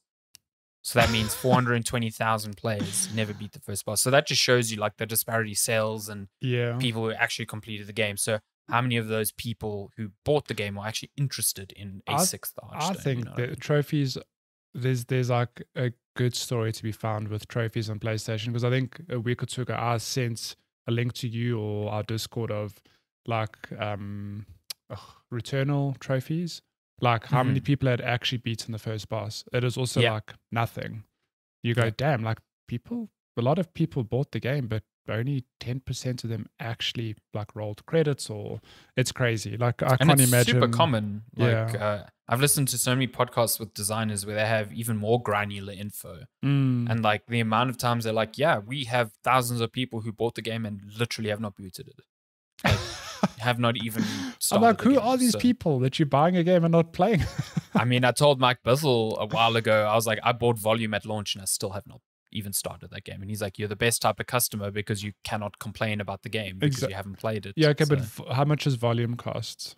Okay, it was like $15 at the time, you know? Okay, versus I bought Returnal $60. I've never booted it up. Yeah, I will admit I've never bought a game at launch that is $60 and then not even played it. Like that seems a bit ridiculous. Yeah. Anyways, so Sony's got Blue Point. Also in Sony news, they've added game trial features to PS5. But as Eurogamer, I'll let you walk me through this. So I didn't know this until this morning before we started recording. That demos for games, great thing that should be prevalent across every platform, because it's good to try a game out before you buy it. I mean, Steam basically has it baked in where you can refund anything before 2 hours of playtime. Yeah, so you can literally play anything on Steam, try it out, to be like, this isn't for me. I want my money back. Refund it. And I know as long as you're keen on Steam credit. Yeah. Okay. Yeah. But I know this is a problem on like Nintendo's not bad because they release demos of certain games as well. But I know on PlayStation, like I have a colleague who bought Outer Wilds because reviewed well, thought maybe this is the sort of game I'd play, but hated it. Played like less than an hour, was like, shit, now I can't refund this. I've spent the money. I think PlayStation's refund policy is like if you started the game, you cannot refund it. Which is I think Xbox actually has an hour grace period, if I'm not mistaken. Okay, that's not bad. Or actually PlayStation's worse. If you've downloaded it, you cannot. You're refund done. it. Yeah. So they've introduced a game trials feature, which they obviously testing because it's only available for Death Stranding, Director's Cut, and Sackboy: A Big Adventure. And only in the UK. Only in the UK for now. But my understanding is, so the Death Stranding trial offers 6 hours of playtime, whereas the Sackboy trial offers 5 hours. But there's a catch. According to the small print, the timer begins from the moment you hit download trial via console or add to library via web. So if you're downloading Death Stranding Director's Cut, which I imagine is like 40 to 70 gigs, give or take, whatever, that itself is going to take an hour or two. And you can't leave it overnight because by the time you wake up, your time is up. So it's a thing of you have to plan to play this trial. You hit download in the afternoon so that you have an hour, 1 to 3 hours, 1 to 4 hours in the evening, whatever it is, which is just ridiculous. Like, give me the phone number of the person at Sony that thought this was a good idea. Yeah, I don't know. What the fuck? Like, oh yeah, sorry. Death Stranding is this 2 separate files? Yeah, so normally it's the file that you need till you can start and then the main data. So it's 67 gigs, 60, 68, 69. I mean, yeah, look. And 9 times out of 10, when it's like you can start the game, you go to the main menu. It's like, still installing. Like, yeah. So good on them for doing a game trial. Cool. That's a step in the right direction. But this timer thing is... Good Lord. What the hell? That's... just really fucking stupid. Like, that to me sounds like some limitation of some back-end service that is just like, we actually can't time how long someone has been playing the game for. You know what I mean? Which it doesn't make sense to be like, if I think of just of the trophy system as an example, you can track the most obscure things. Like maybe it's game dependent. It probably is game dependent, but I don't know. On Sony, like if you go to your profile, my profile, I can see that I've played Demon's Souls for 30 hours. Like there is some sort of time tracker on games. Yeah. And it's funny because that's existed across all PlayStations. Because when I got my PS5, there was a setting to go to my profile and I was like, oh shit, here are all the playtimes for every game I've ever played on PlayStation. So it's there somehow. Can't they use that to track? But I suppose maybe there's concerns of, if you go offline or something, you can't play, you can't, but still. There must be something. There must be a better like way to do this than just like as soon as you hit download, that's it. Unless it's a thing of they reach out to developers and say like, hey, we can offer a trial of your game to people to try it as long as you bake in this feature or something. Like, I don't know. Yeah. I mean, I guess maybe this is why it's only in the UK. The UK, maybe they are doing, some sort of actual testing. Yeah. But yeah, weird. It's weird. I think it's a crap solution. Other quick news: Monster Hunter Rise coming to Steam in January, as also announced at Tokyo Game Show. So if you've listened to the show, you know that Alessandra and I loved Monster Hunter Rise. Me more than you, because I got consumed by this game. I put more than 100 hours in. I've like polished off all the additional content that came out. I've like seen the actual end credits. It wasn't part of it. It's fine. You can just flex the way you are. It's okay. I'll just flex. Okay, you're just better than me at Monster Hunter. I'm just the best Monster Hunter in the world. You can just say that. It's okay. So to have this, I mean, and like we've spoken at length about this, it runs perfectly on Switch. Like the frame rate never dips. Load times are instant, which is wild. I mean, it's 30 frames per second, but it's a pretty solid 30 frames. But it's solid 30 frames, and the load times are just instant. Like to this day, I'm like, how does this game work as well as it does on Switch? It's kind of crazy how well to hell on back. But to imagine that on a PC with an unlocked frame rate and higher res textures, and I was saying to you before we started recording, like I don't have 100 extra hours to put into this game, but I will find them. I'd love to replay this game. Especially leading up to the expansion, which is coming out in May, June, July. I take it summer 2022. So, I mean, if Monster Hunter Rise is coming to Steam in January, I imagine the expansion is launching on Steam and Switch simultaneously. I could be wrong, but I mean, I don't see why they wouldn't do both at the same time. I just think that combat is going to sing with like just a higher frame rate. I think the fluidity of it all. Think of all the GIFs and the additional videos we're going to get of those cool moments. Sunil Legend's busy salivating. All of the mods, man. I'm just gonna mod. Oh my god, yeah. I'm gonna make my hunter look like Super Mario or I mean, why not? The Legend of Zelda or something from I don't know, the cloak dude from Journey, with a fucking sword. Nice, can't wait. Yeah, I'm very excited. It's gonna be great. January really stacked. It's too much to play next year already. God, January and February next year are crazy stacked. And then last pieces of news, Amazon's New World launched officially this week. And it hit 1 million players on day one. So that's quite something. I know a lot of people have been enjoying this game. I can't say I've watched any gameplay or that I know anything about the game, but I've seen lots of hype for it. And yeah, there's time for an MMO in this day and age. Server capacity increasing to meet demand. But on that, sorry, I had this news piece in another window. New World still bricking expensive graphics cards, which cannot believe this. Yeah. Like, how much do you want to play an MMO that you will risk breaking a your GPU card in a climate where you cannot find GPUs for less than like double what they should be? And also, how is this not fixed? This was happening in the beta. Like, the fact that it was happening at all is crazy, but the fact that it's still happening. You told me that they knew why it was happening. It is a thing of like, it doesn't cap the... Yeah, like the frames weren't capped in the menu. Or like there was some... That was the explanation at the time. Yeah. But then surely you would menu fix frame that. rate wasn't capped. Yeah, I mean, the beta it seemed to be capped. I don't dev, but it should be as simple as menu FPS cap equals... It's 144. Genuinely how easy it should be. Yeah, it's not that hard of a fix. If maybe that actually wasn't the problem, the root cause, then yeah. Listen. If I hear a game is doing this to GPUs, I will not touch it. Like, not even out of a curious like download or whatever. The last thing you want is to boot this fucking thing up and you just hear your GPU go, and it's just no.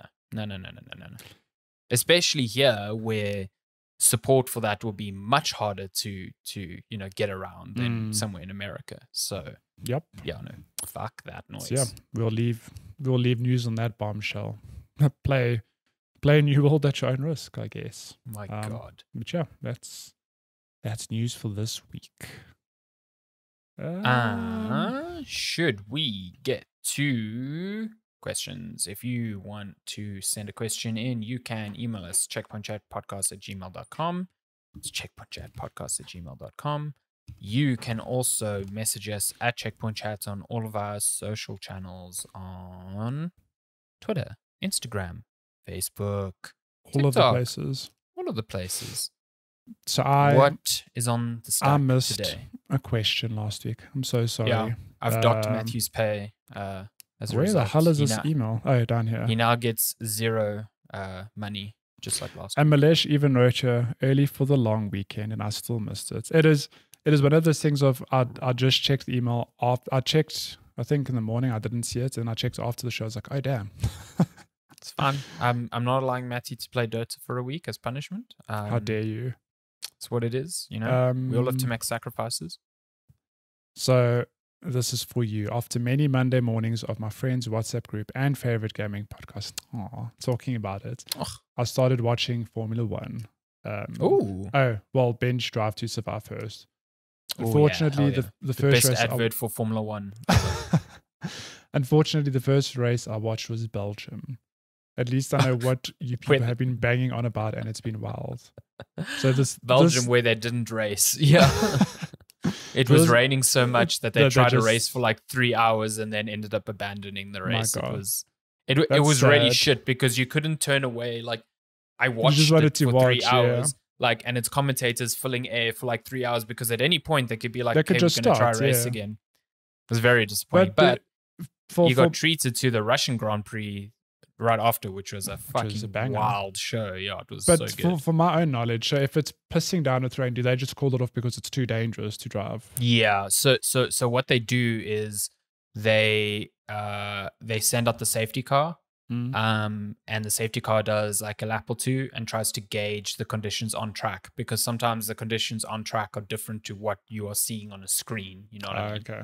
And then they make the call. They're like, this is too wet, or because, you know, so you have intermediate and wet tires for Formula One, and wet tires like can deal with the rain. But if there is too much rain, there's just too much standing water on the track, and that becomes a problem because these cars, they displace like thousands of liters of water per second because of how fast the wheels are spinning. Going. My God, yeah. So, but even then, sometimes when they're doing that, there's so much water that they can't displace enough, and then you just aquaplane because there's a layer of water between the tire and the track.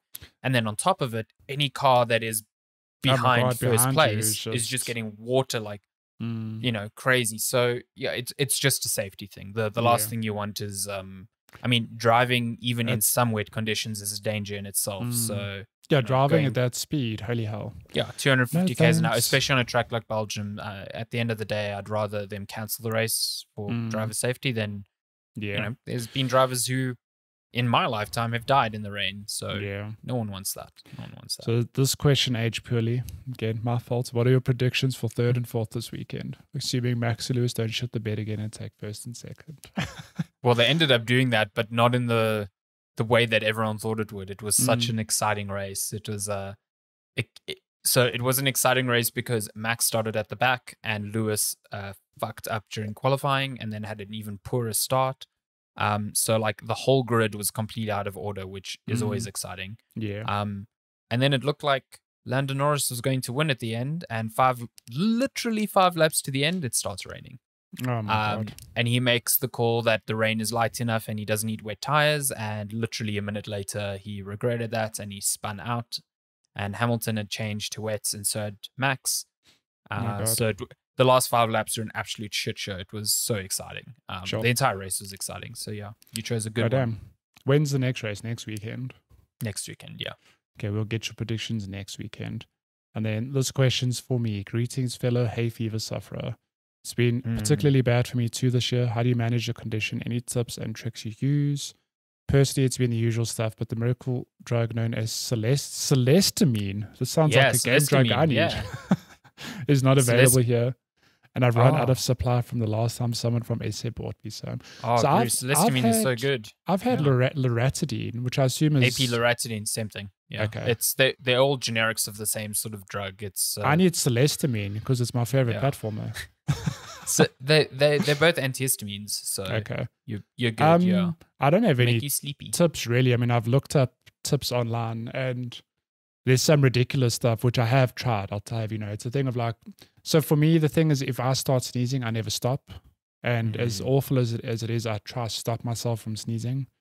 So I've read that. So can you explain to me why that's bad? So many people say it's bad, but I don't get why. I don't know. No, well, can I tell you? I just feel it's bad because I love sneezing. It's like such a release. Okay, yeah, it is a good I can imagine if you're not doing that, like your body's like, hey, come on. How dare you?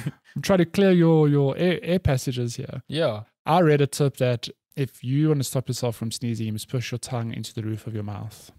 Oh, really? And I've tried that and it works sometimes. I like just push and I clench and I'm like, please don't sneeze. And sometimes it works.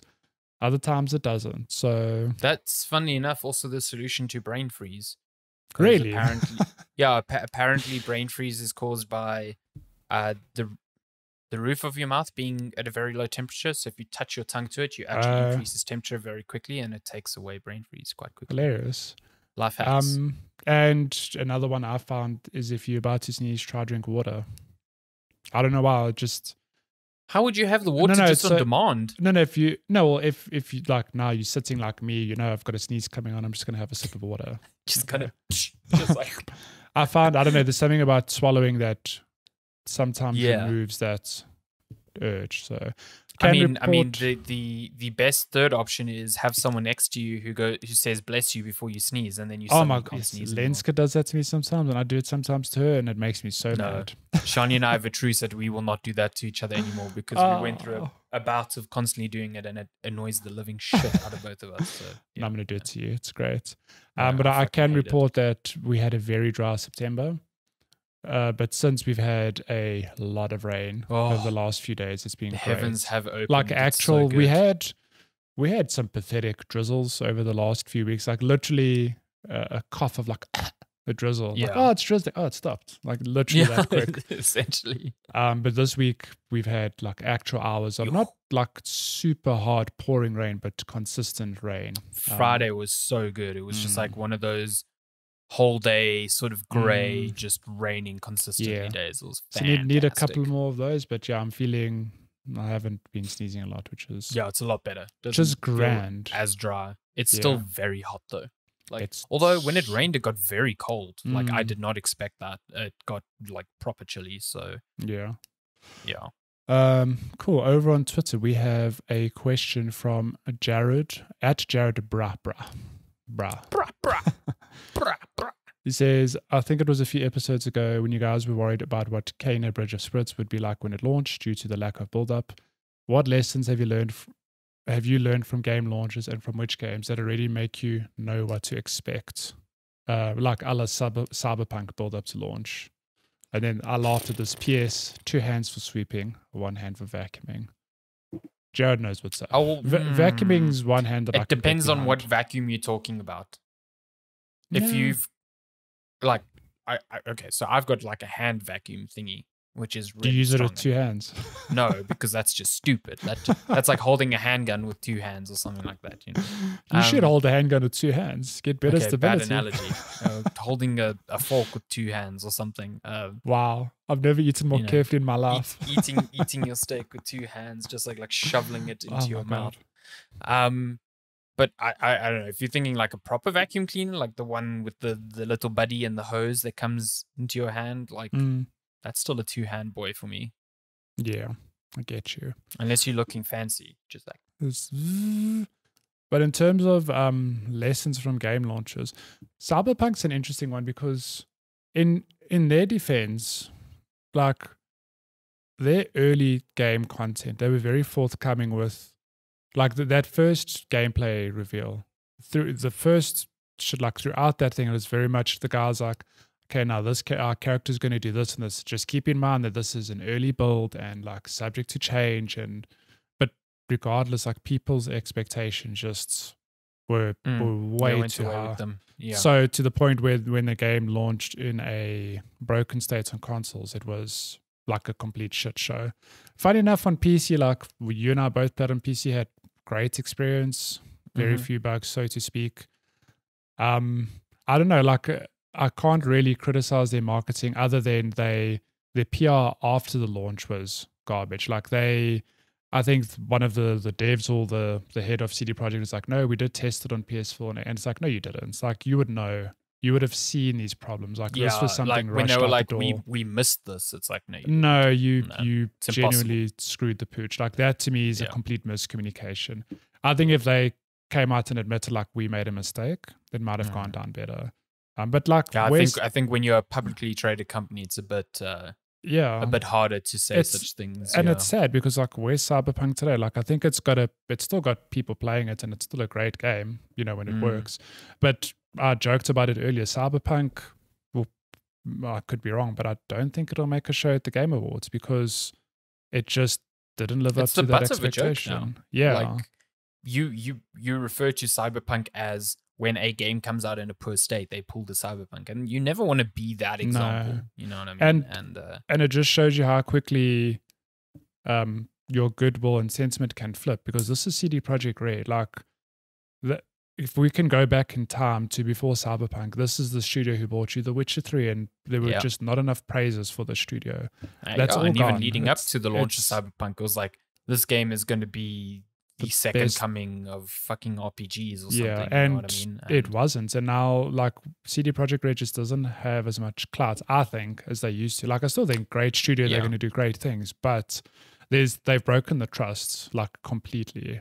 I think what was even more damning for Cyberpunk was like, I saw all the demos that they showed at E3, and I came away from those going like I felt very positive. I think in 2017 when they first showed it off behind closed doors, they eventually put that demo out like a few months later. But like I came out and going, wow, this is like game of the show, and like a lot of people were there, you know, saying the same. But it's again, it's a fault of games media in a way, getting caught up in the hype as well, because at the end of the day we are people who love games as well, so we are not immune to that sort excitement and that. I mean, everyone is excited for Cyberpunk, and what they showed was a really polished vertical slice, and that vertical slice was dope. Like it when I saw it, I was like, yeah, this looks like a first person RPG, you know, like a Fallout or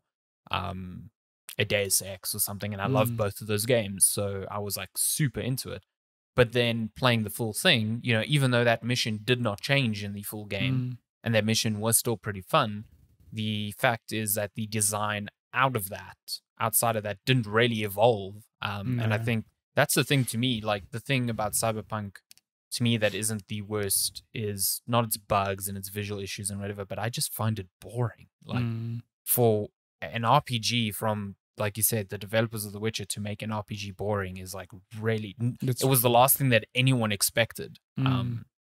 So what do you learn from that? I would say, like anything, any sort of pre-release marketing is to just be more critical of it. I mean, and it's very hard because I find, especially if you're online, the way that we are, if you have any sort of negative sentiment to something, you're like taken out for it. And I'm finding it more and more coming from games media folk as well. Like this air of we should always be positive. And I'm like, if you're a critic, you're betraying you're betraying the audiences you serve if you are that. If you're like, oh, everyone's shitting on this game, but I think it looks fantastic, or like, you know, and that's fine, like whatever. But I think align yourself with people who are critical of games in a manner that you are critical of them if you want to avoid this. I can't think of many other launches that have made me question that sort of thing. Like, I know the big example was Doom 2016. Oh yeah, we spoke about that recently. Yeah, it was one of the first games out of Bethesda's, at the time, their policy to not send out advanced review copies. I mean, they've backpedaled on that quite heavily now.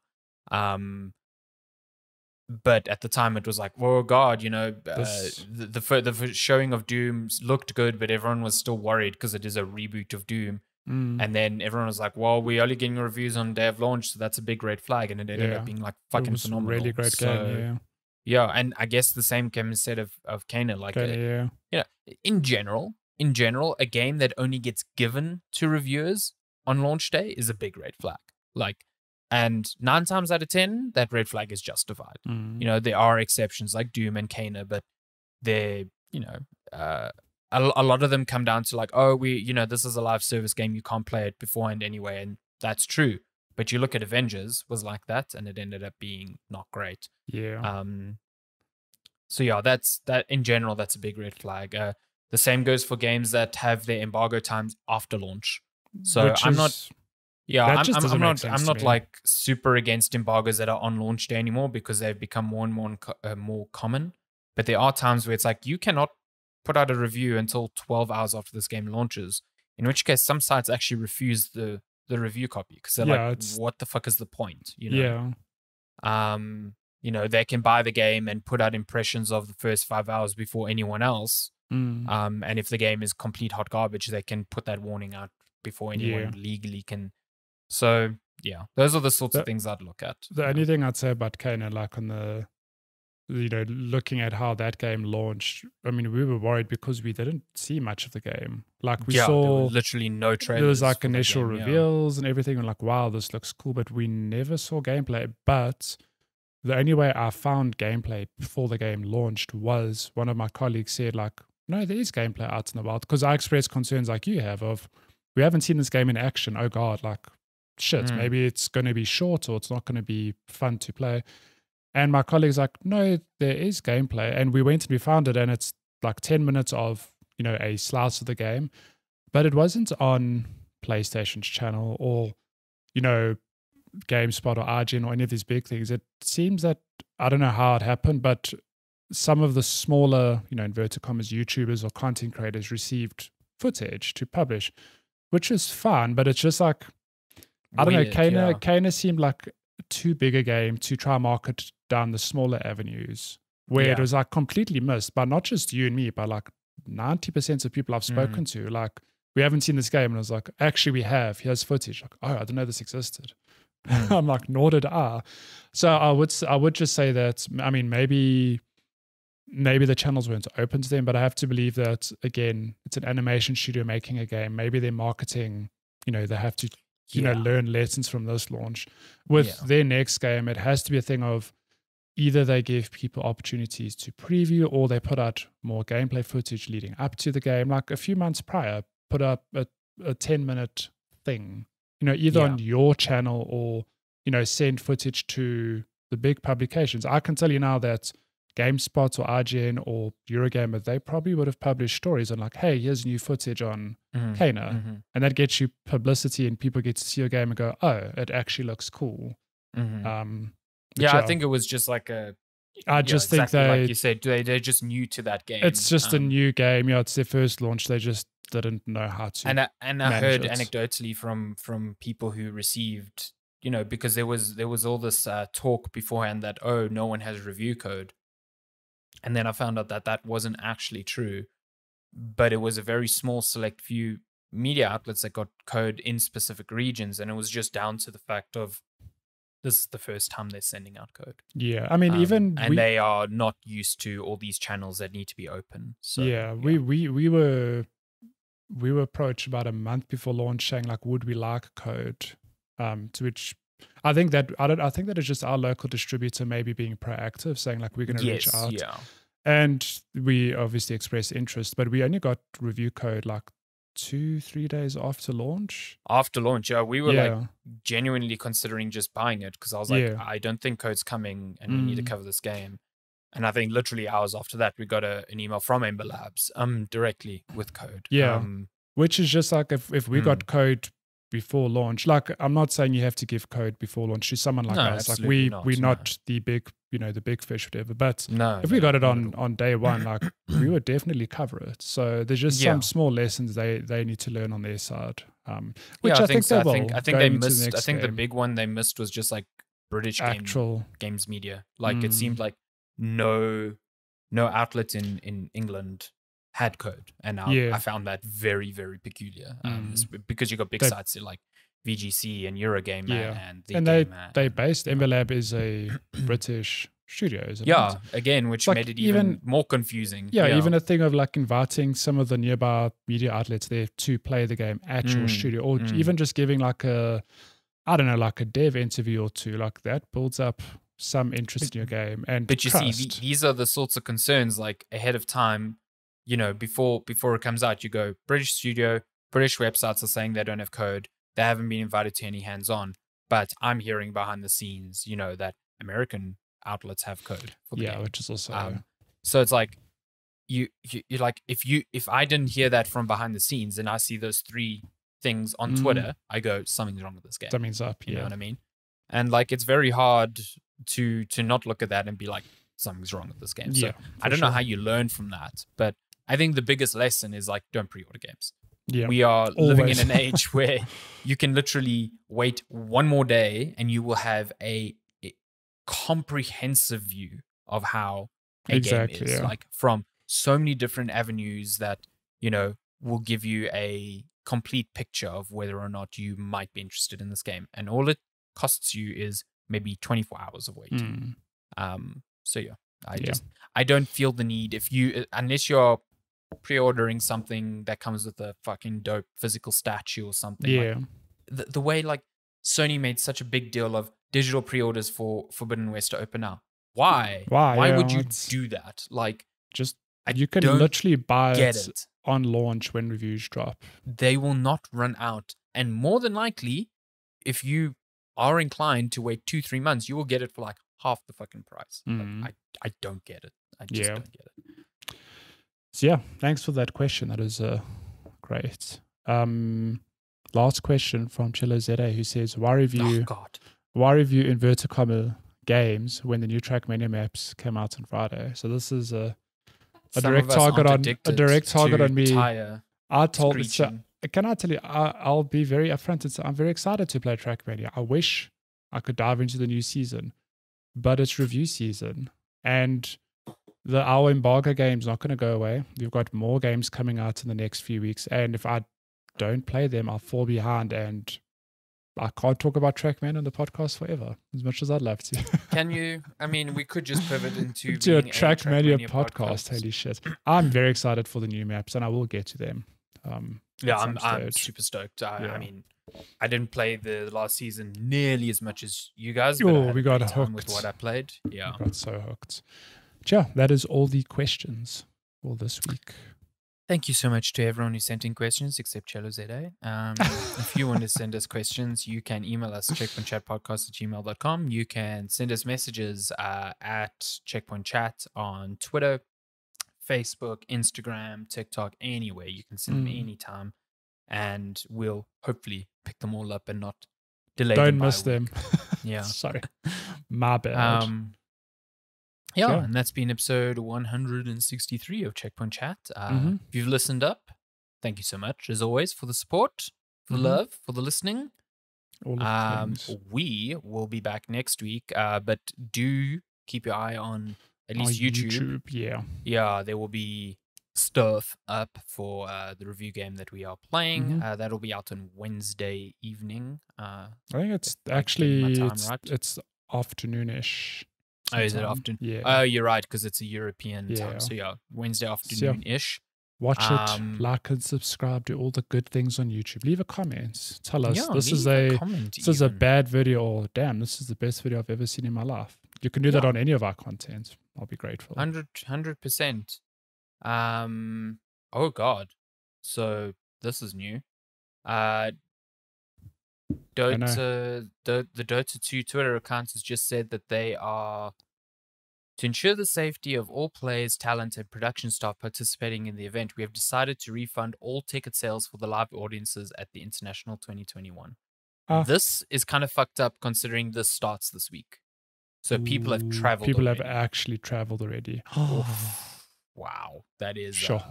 I'll tune in next week where we F in chat for this. Where we talk about the repercussions of this. Holy shit. Crazy. Okay. Still, hope OG takes it. Three internationals in a row. Let's go, OG. Let's do it. I'll drink Red Bull in support. We'll drink warm beer like we did that one morning in Germany. One morning and night, because our bar fridge didn't work in the hotel. So yeah. Can you really call it a bar fridge so much as a cupboard with a white door if it doesn't actually work? It might as well have been. It was actually trapping like mostly hot air in there. It was actual doo-doo water. It was. Sure. Cool. We'll see you guys next week. Thank you so much for listening. We will be back next week. Take care. Have a safe week. Goodbye. Bye.